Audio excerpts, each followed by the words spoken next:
কবি জয় গোস্বামীর পার্ক স্ট্রিটের শ্মশান কবিতাগুচ্ছের ৮ নম্বর কবিতা। আমি অমলেন্দু আজ আপনাদের সেইটি পাঠ করে শোনাব। অন্ধকার। যাও ওখানে মায়ের পাশে বসো, মায়ের চোখে ছানি, সামনে চট বিছিয়ে রাখা ১০ পয়সা ২০ পয়সা কয়েন, মানে টাকা। তার উপরে বৃষ্টি পড়ছে ধূসর সাদা চুলের ওপর ১ ফোঁটা ২ ফোঁটা। পার্ক স্ট্রিটের গাড়ির আলো মুখ ঝলসে তুলে নিভিয়ে দিচ্ছে অন্ধকার।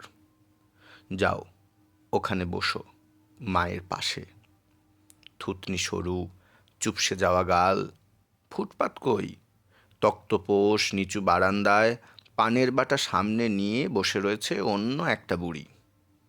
কাপড়টা ঠিক অমনি ধারা, ডান দিকে আঁচল। পরীক্ষার খাতা দেখছে নাকি? বই পড়তে পড়তে কখন ঘুমিয়ে পড়েছে সে। মা, ভাত দাও, ভাত দাও মা। ডাকতে গিয়ে দেখি উল্টে সেই হাত পেতেছে। ভুক লাগি রে বেটা, কুছ খিলা দো, গোড় লাগি তুহার। আমি শুনতে শুনতে ছুটতে ছুটতে পিছনে ফেলে আসি আর তো ডাক। অন্ধকার।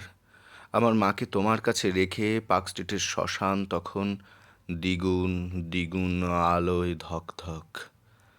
মায়ের চোখে জল পড়ছে খিদে, ওই জল চিতায় শুষে খাক।